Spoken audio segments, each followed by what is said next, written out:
It's a way you can introduce new routines, changes in the routine that are coming up. I think back to elementary level, like, oh gosh, sometimes we'd have an early release due to a snow day or, partway through the day. That changes the routine and can be really distressing, even though most of us would think, well, hey, going home early is a great thing. It's easy. Well, for our autistic students and kids, just a change, whether we deem it good or bad, it's still hard. Hey everybody, I'm Brittyn Coleman. I'm the autism dietitian. Welcome back to the Nourishing Autism podcast, where we talk all things nutrition for kids on the autism spectrum. I also love bringing in guest experts so that we can learn more about holistic health and we can learn from other experts on how to best support our kiddos. And today is one of those examples where I am chatting with one of my favorite colleagues. Her name is Tara, and she is with Autism Little Learners. Tara is a dedicated speech language pathologist with over 25 years of experience working with young autistic children. And recognizing a need for engaging resources, she founded Autism Little Learners in 2019. Tara's passion for learning and her innovative approach have consistently driven her to find new ways to support her students and their families. Now she runs Autism Little Learners full time and offers a wealth of resources, including courses and an online membership for educators and parents of young autistic children. Her commitment to fostering inclusive education is also reflected in her recently published children's book, The Different Ways We Communicate, which aims to celebrate and support diverse communication styles. Tara is a wealth of knowledge, and I'm so excited for you to get to learn from her. We are going to dig into social stories today, which can be a fantastic visual resource for your kiddos to help reduce anxiety and improve transitions, which I know all of us as parents struggle with. Transitions are hard, transitions away from favorite activities, transitions into unpreferred activities. So this is going to be one of those really key ingredients and helping those transitions be even easier. I'm really excited for you to hear my recording with Tara. Let's go ahead and dive in.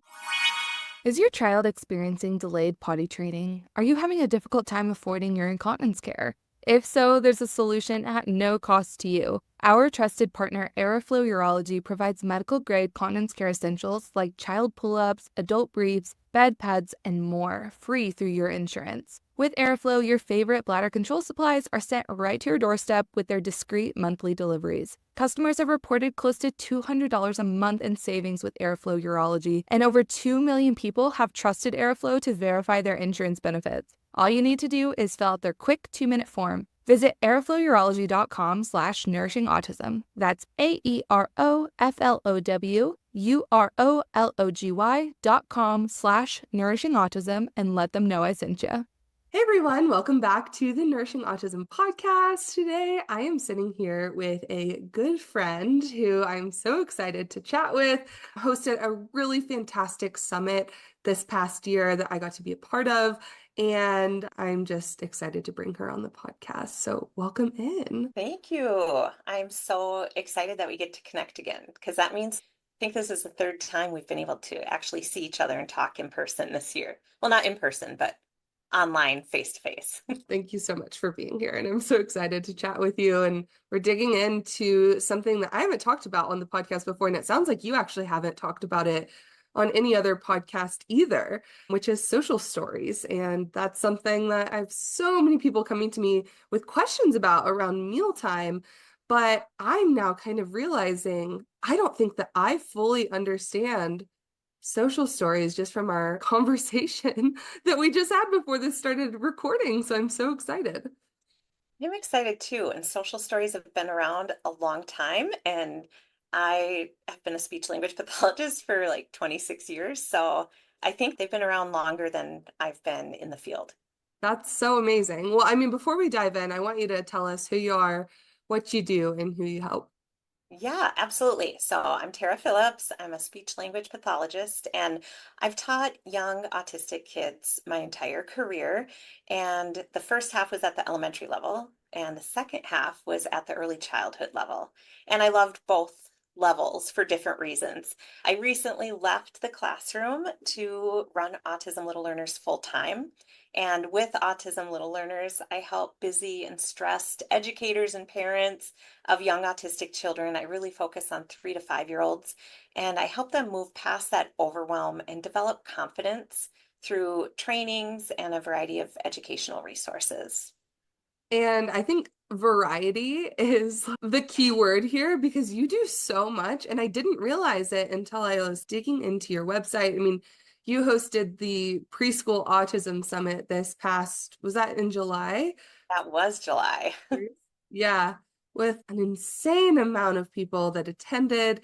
And then you also have parent resources all over your website. So I'm really impressed that you serve so many populations because it's a whole different subset of resources for different types of people. So I'm impressed. Yeah, thank you. I started out with just I wanted to make resources for education that were at the right level for my autistic 3 to 5 year olds. Because teachers, SLPs, we had to modify everything.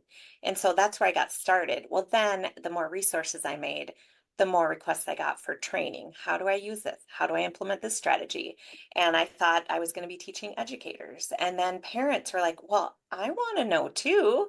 And so we kind of have a mix of both in things like my membership or my courses. I was going to ask, what are some of the most popular resources that you are creating? I see that you have your social story library, but Yeah, what are some of the other resources that you give to parents and educators? I think a lot of visual supports. And so it could be surrounding anything, whether it's visual supports for play to kind of help introduce new play schemes or play actions. So I have a set that goes with dinosaurs and a set that goes with trains and, just kind of helping educators and parents know what they can do to help encourage play.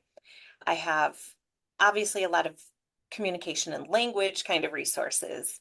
And I think the adapted books that I have are probably one of the most popular. So you can take any book that you have, any board book, add pictures to it, and you can do it on your own or you can purchase pre-made sets that I have to make it easier. But I also do a lot of teaching on how to make them yourself with books you already have at home, and parents really love that as well as teachers do. That's so cool. And I'll be sure to link all of your information in the show notes for anyone who's interested in grabbing it. And I'll just plug you now, but you're Autism Little Learners on Instagram. So, but I would love to hop into social stories. And if you wouldn't mind giving us a little bit of a backstory on social stories, what these are and who they might benefit to utilize. Yeah, absolutely. So, as I said, social stories started quite a while ago. It was actually in the early 1990s, and they were developed by Carol Gray. And she used them to start to teach things like new routines. She discovered that these little stories, informational stories she would write, would help her students or her clients. And so Carol Gray has a whole system, a whole way that she does it that's evidence-based. And for that exact method, you need to go to one of her trainings, and we can link her in the show notes too. But when she developed this, I learned about it when I was at the elementary level. And so I went to a training, learned how to do them in her way. And so she has all these really specific things that are the perspective that you write the story from, the types of sentences. So she'll have like descriptive sentences and directive sentences and things like that. So it's really, really specific when you go to her training, and it's amazing. Now, the stories that I write for the masses are not individualized, obviously. So I might have a story about getting a haircut or going to a new school. And those parents and educators could individualize them more or use them as a basis to create an actual Carol Gray type social story, or use them as is to just provide that information for kids. But it's a way you can introduce new routines, changes in the routine that are coming up. I think back to elementary level, like, oh gosh, sometimes we'd have an early release due to a snow day or, partway through the day. That changes the routine and can be really distressing, even though most of us would think, well, hey, going home early is a great thing. It's easy. Well, for our autistic students and kids, just a change, whether we deem it good or bad, it's still hard. They can be made of just written words, just sentences. You can have pictures with them. So with the younger kids, mine are mainly pictures with just a few simple sentences. And they help kids understand things like that new routine, a new activity that's going to be happening. We would write them if we were having a, do you remember the word lyceum? They used to call it a lyceum, or like a, when everyone goes to the gym and there's some sort of presentation, like someone's there from the zoo showing some things. Um, you can prepare kids for things like that, new activities that are going to be happening. And they're really great for preparing a child. And by doing that, you're reducing their anxiety, which leads to less dysregulation and probably less meltdowns. And so knowing what to expect and what's coming is good for all of us. And that can help kids improve transition, specifically autistic kids. So I hope that is a decent overview. Oh, I know, one other thing. A social story or an informational story should not be a list of what not to do. Okay. So when Carol talked about the types of sentences to use, the ones that she uses the least of are directive sentences. So you don't want a social story to be like, I will not hit. Hitting is bad. Da, da, da, da, da, da, da. Like this whole list of the negatives, the rules, that is not going to engage any young child, especially our autistic friends who that is just going to be a major turnoff. And so we need to engage them. And I'll talk about some ways you can do that. But just remember, you don't say, oh, I'm going to write a social story for hitting and then have it be a list of, I will not do this. I will not do this. Yeah, that's a really great tip because I'm even thinking about reading that to my son, and it's like I would be bored reading it to him. Yeah. Some like something engaged, it makes so much sense. I guess my thought is, well, first of all, what I'm taking away from what you're saying is that these should be used in just even smaller regular transitions if something is new versus I think a lot of times we think of social stories of okay, school is starting some big thing, which is great, Yes. or we're going on an airplane or these big Yeah. one-time deals. But what I'm hearing you say is these can actually be really great to be using for smaller experiences too. And I think that kids have, I mean, we know that kids have a hard time with transitions, especially autistic kids. And so I just wonder, how do you, because I'm trying to think of like creating all of these different social stories for my son. I'm like, that must be a lot of work too. But I'm wondering, how do you turn out these social stories or how do you have them prepared for when these transitions are happening? Is it as hard as it sounds? How do you actually create one? I guess is what I'm Yeah.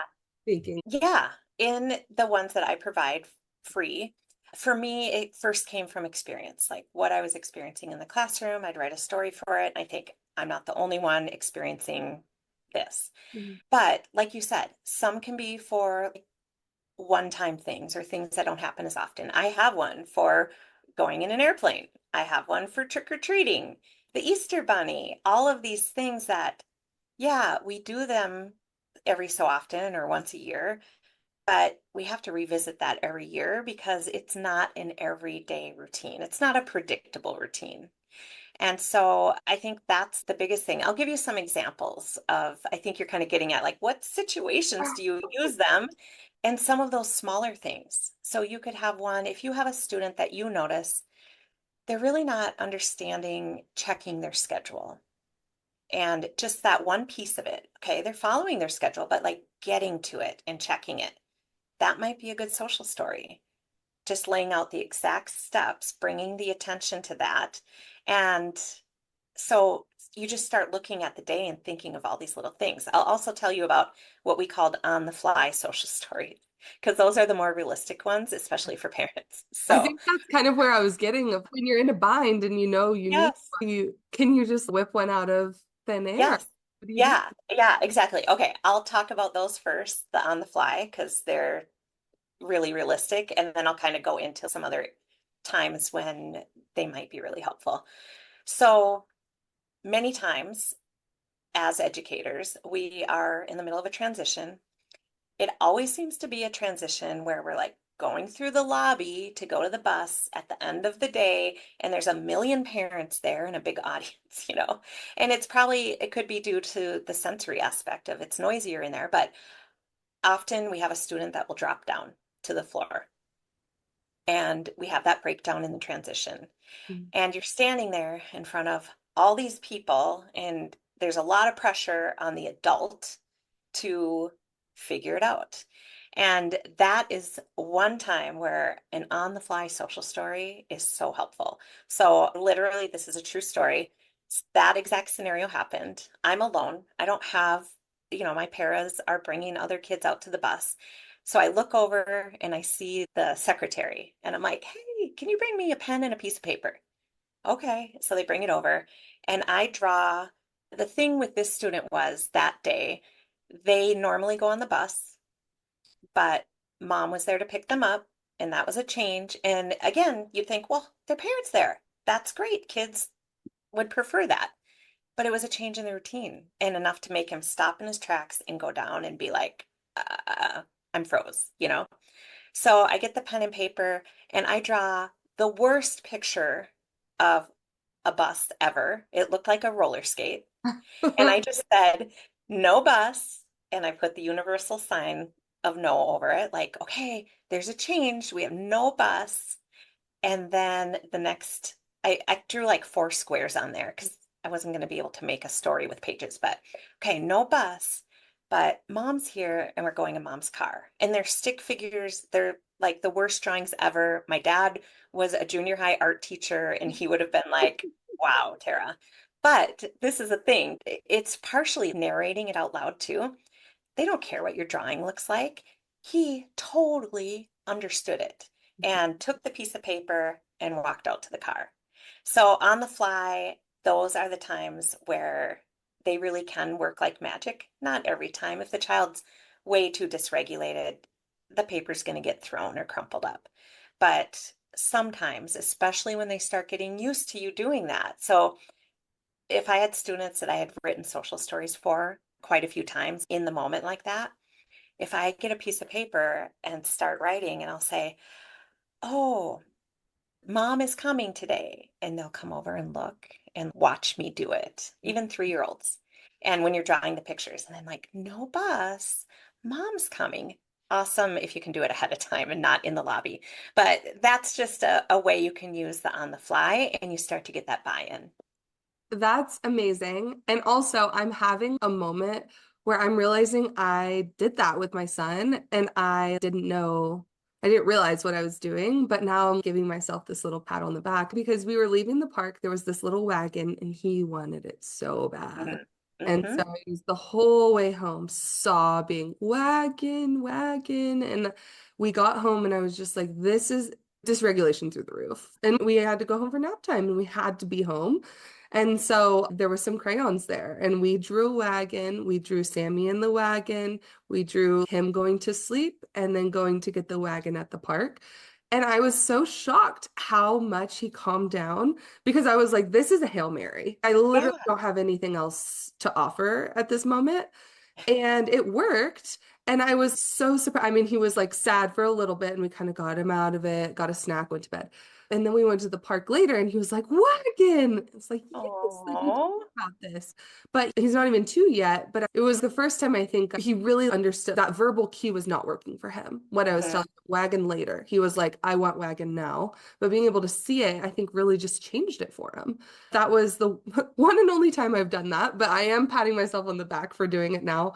But I could have seen how that could have been so much better set up had I done it on the fly, like when things were happening, Yeah. as opposed to after he was dysregulated. Yeah.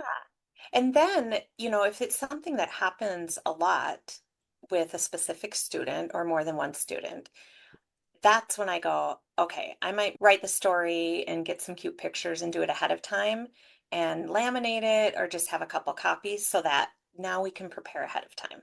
Mhm. So a certain student that maybe starts having trouble with the transition from the playground to the bus, or for parents from the playground to the car. Well, then you're like, okay, this has happened a couple times and they're really dysregulated. They're not hearing my words. And this would be a great time to have that additional support. And I think the things I'm describing right now too are like a cross between a really simplified social story, visual supports, a visual schedule. Sometimes you might put like what's next. All of this stuff you can do with stick figures on the fly. It does not have to be pretty. I think a lot of people get held up and we see these beautiful visuals online and beautiful Mhm.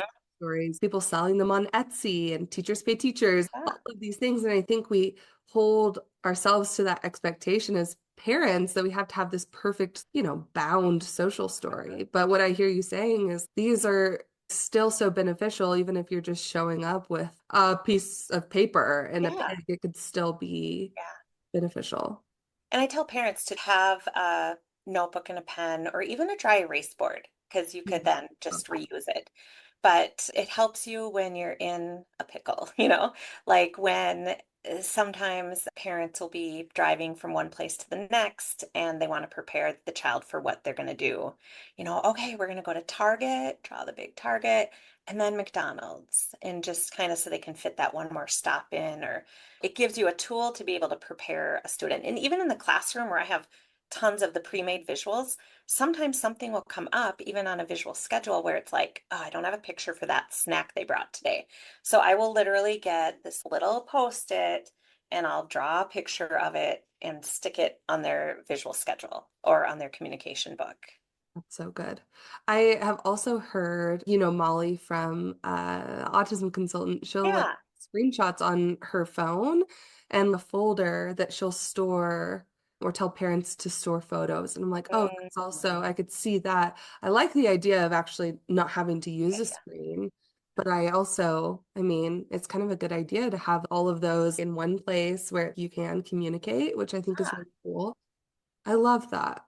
Well, thank you for sharing. And in terms of actually writing the social story, I hear you and you're like, okay, this is not a do not do list. This is Yeah. like unengaging. See yourself in the story and what the child is experiencing. So you have this library where people can get the free Mhm. template, and then you have the ones that they can buy where it's already filled in, is what you're saying. No, they're all free. All the Free. Oh Yeah, my gosh. yeah, Okay. all the filled in ones. So I have written ones that for the early childhood level, but early elementary could use them too. And they're really helpful for creating predictable routines or introducing something new. So it might be a story about the bedtime routine or going to a birthday party or visiting the Easter Bunny or Santa. They can be helpful for things that are maybe challenging for the autistic child, like getting a haircut. Mhm. You think of all that.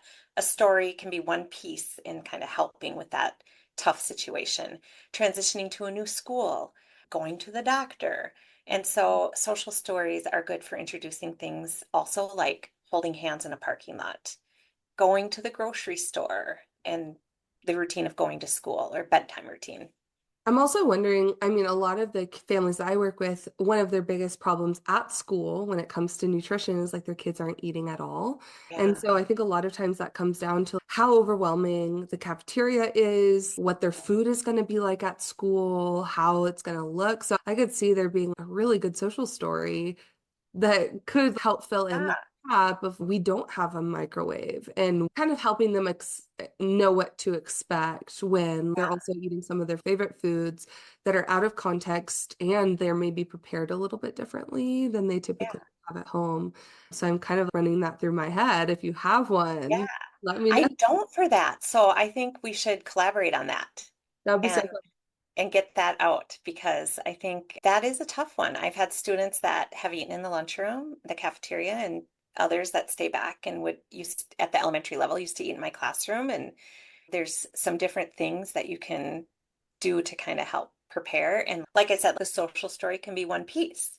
And then another piece might be the sensory considerations, like the noise blocking headphones, and then teaching other people around them about their selective eating, because we're not going to change that alone with the social story. It's very nuanced and individual, as that's your area of expertise to knowing about that. But I recently did a big presentation in Colorado and talked to all staff members of the school district, including cafeteria workers. And one of the big things, I made a handout for them that kind of gave them instructions on not pushing a child to eat certain foods that are on their plate. And we talked on this call right before. I think somebody had just asked you, hey, do you have any visuals to Mhm. help with this child in my classroom who doesn't eat anything, but they do drink a lot of things? And you were really quick to say, hey, it's so much more than a visual. And it is. And so I'm really appreciative that you said that, because I think we oversimplify eating sometimes and we overcomplicate it. But sometimes just saying, okay, and next you take a bite. Well, there's so much that leads up to that. But it is interesting to me to think of, okay, what if the very beginning, early stages of eating, where we touch a food and we smush it and we do all these things? I'm just wondering, I feel like there could be such a use of a social story in that situation to meet kids where they're in this touching phase versus Yeah. the eating phase where it can be in their sensory comfort zone. So I'm like, okay, Yeah. Tara, Okay. We have so stuff to much talk to about for collaborate on. I sure. know. For sure. We'll get Well, that to you, everybody. exactly. We'll follow up. We'll share how people can find you and where your resources are and where to follow you, all the things. Yeah, well, like you said, Instagram, Facebook, Autism Little Learners. So if you just memorize those 3 words, you will be good on YouTube, everywhere. My website, which can kind of direct you in all those different directions, is www.autismlittlelearners.com. And I have a podcast called the Autism Little Learners Podcast, and Brittyn is actually on there. And when you spoke, Brittyn, of that educator that emailed me, I said, first, listen to this podcast episode with Brittyn Coleman because this is going to give you the information you need before implementing any kind of visual support with your student that's not eating at school. I love that. I had so much fun on your podcast. You're always so much fun to talk to. Before we started recording this, we were 15 minutes in. I was like, oh my gosh, we got to start recording because Yes. Why does this always happen? I swear when I interview people too, I'm like, oh, it's going to be 20 minutes. And then I'm like, oh, sorry, it was 50. oops. Can't help it. Those Yeah. are the best kind of interviews, though. But thank you so much for spending your time with us. Yeah. All of your resources that you mentioned in the show notes for anybody who wants to grab it. And thanks again for joining us. We'll have to do another episode because I feel like we have so much more to talk about. Yes. Thank you so much, Brittyn. Thanks so much for joining me for another episode of Nourishing Autism. If you enjoyed this podcast, I'd love to invite you to join us inside of the Nourishing Autism Collective, an empowering and supportive community for moms of kids on the autism spectrum to get nutrition and picky eating support from me and my team of autism dietitians, access my autism nutrition library, explore hundreds of kid-friendly recipes, connect with other moms on a similar journey, and learn from top autism experts like occupational therapists, speech therapists, and more. Come join us at nourishingautism.co. Also, if you enjoyed this podcast, I'd be so grateful if you shared it with a friend and gave it a 5-star review on Apple and Spotify podcasts so I can spread the word about nutrition for autism and reach more amazing families like you. See you next time.